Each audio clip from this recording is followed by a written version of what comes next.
everybody, welcome to my latest Friday in the barn. When you get a new reed and you want to fit it to a chanter, it's most likely, or almost certain, that it's not going to fit without tape or some sort of adjustment to the height of the reed.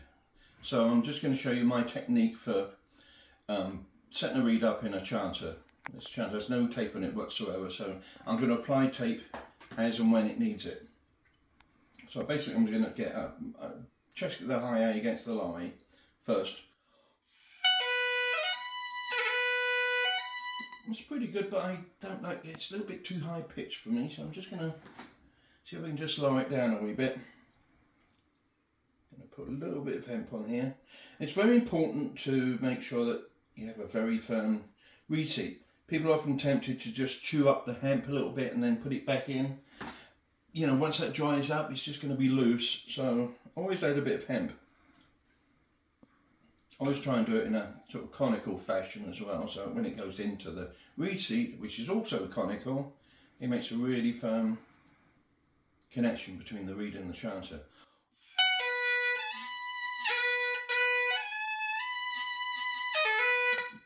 Yeah, I like that a bit better. Now I'm going to put this in the pipes. This doesn't mean that it's going to produce the same octave between the low A and the high A. Sometimes it'll change quite considerably. Generally they go quite sharp, so you'd have to reed them up a little bit higher. I'm going to put the reed and chanter in the pipes now, just to get an idea of where it's sitting as far as pitch is concerned.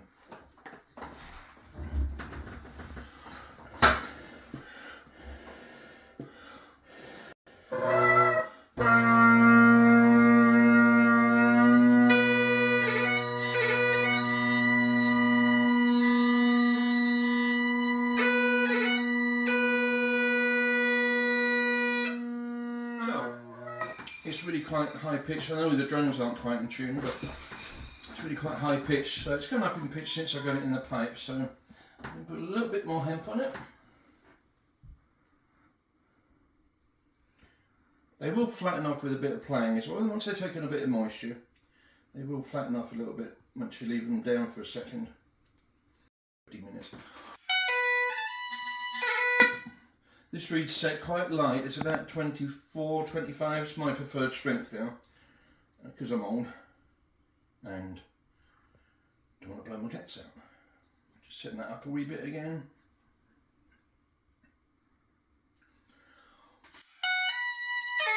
So try a bit flatter. I want to see how this balances now. What I'm going to do is stop the bass and the tenor, the middle tenor. Leave the outside tenor going and tune that to the reed.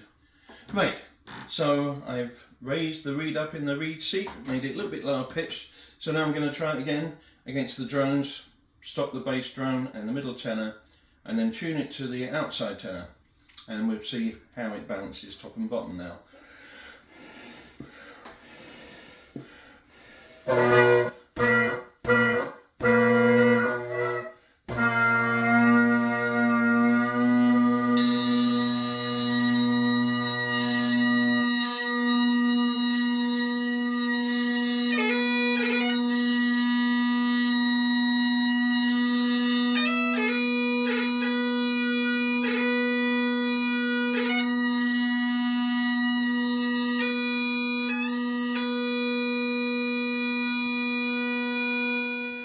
So that test showed me that it's got a nice scale, high A to low A against the tenor drone, so we're good there.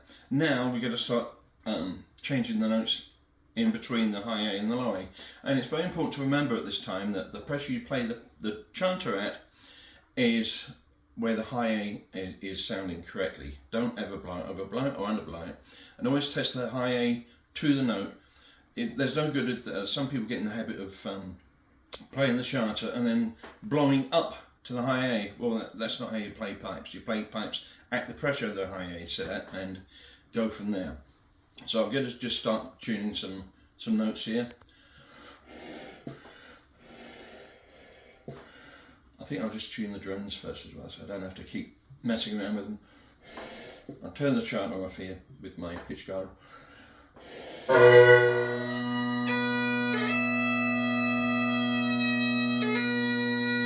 So what I'm going to do here, I'm going to go for the higher D. Obviously it's out of tune.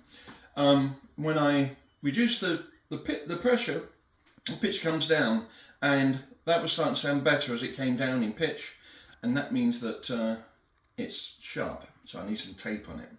So I'm just going to put some tape on. This is gaffer tape. I know there's a lot of other products out there at the moment. This is what I use. It's kind of convenient.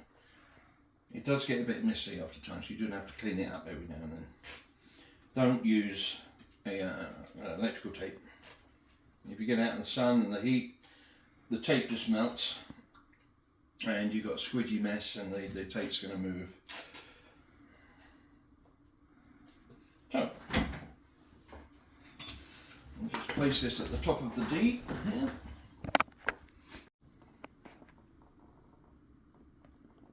I'm just guessing where it might go. It's really quite sharp, so I'm going to put quite a bit of tape on that, bearing in mind that being bagpipes, once you play them for a while, that note can change once the reed takes on some moisture. Anyway, we're going to get it as close as we can right now. So I'm just going to try that D again.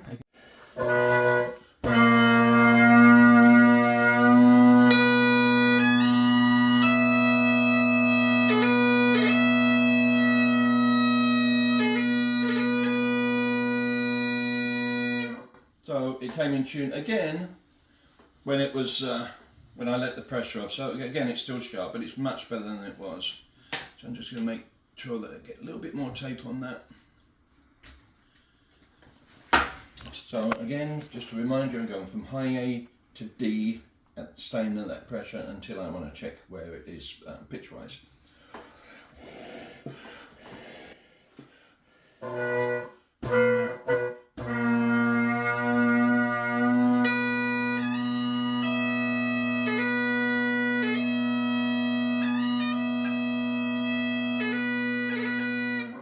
I've gone a little bit too far, so I'm just going to move that back. Okay.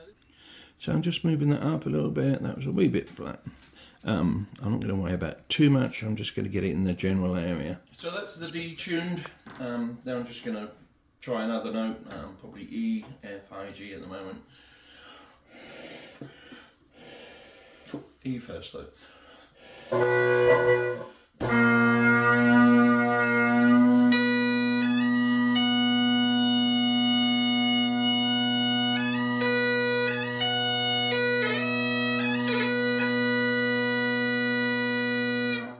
So that's more or less bang on, so I'm not going to mess with that one. I am actually going to tune the drones again though, because now that's slightly out of tune.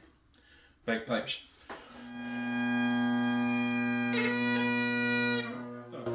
I've done the same thing with the F just then. E's fine. The F was sharp because I eased off and it got in tune. So another bit of tape on the F.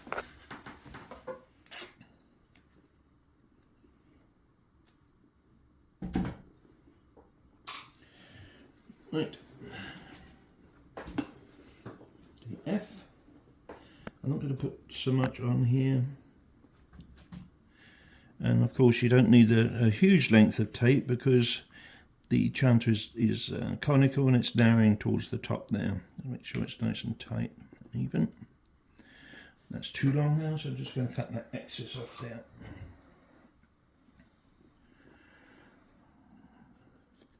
Right, now try that against the drones again. So put the tape on the F. I'm going to check that against the drones again.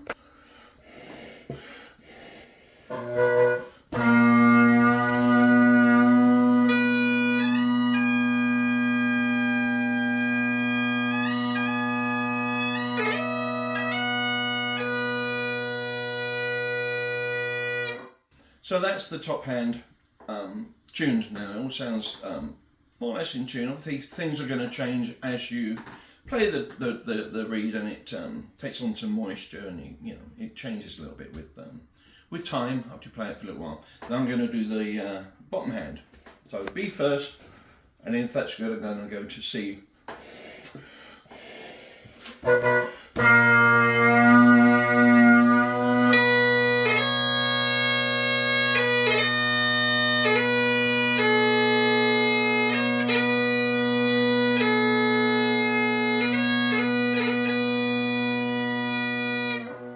So B and C are great, low G, just a little bit sharp, so I'm just going to tape over those sound holes a wee bit. Longer bit of tape this time because it's much wider down here in circumference. Make sure it's nice and tight. You don't have to worry about your fingers touching this one, obviously, because these are the sound holes for the low G.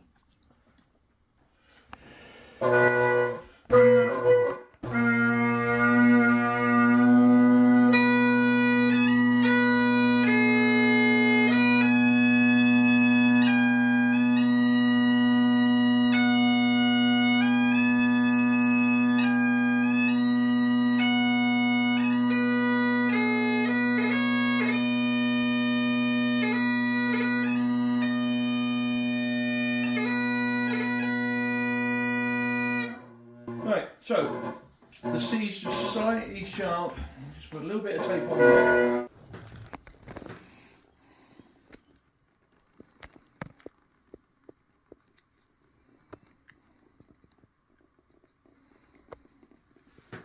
So I think we're pretty well set here. I've just put a little bit of tape on the C. I'll check that. A tune I like to play tuning up is Lock Inside, because it's got all the notes in it, you know. Dum ba dee dum ba dum ba dee da, you know. So I'll just play that and you'll be able to see that how many notes it covers, and you'll soon find out if anything's out of tune.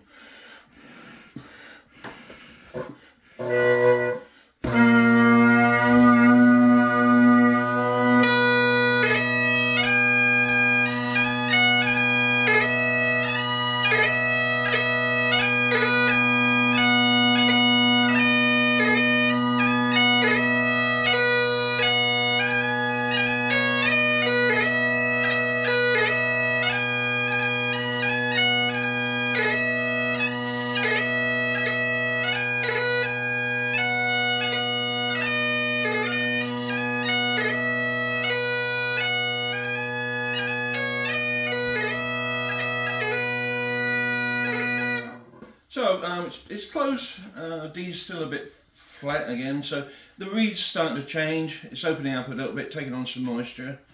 So that's the first stage of tuning the chanter.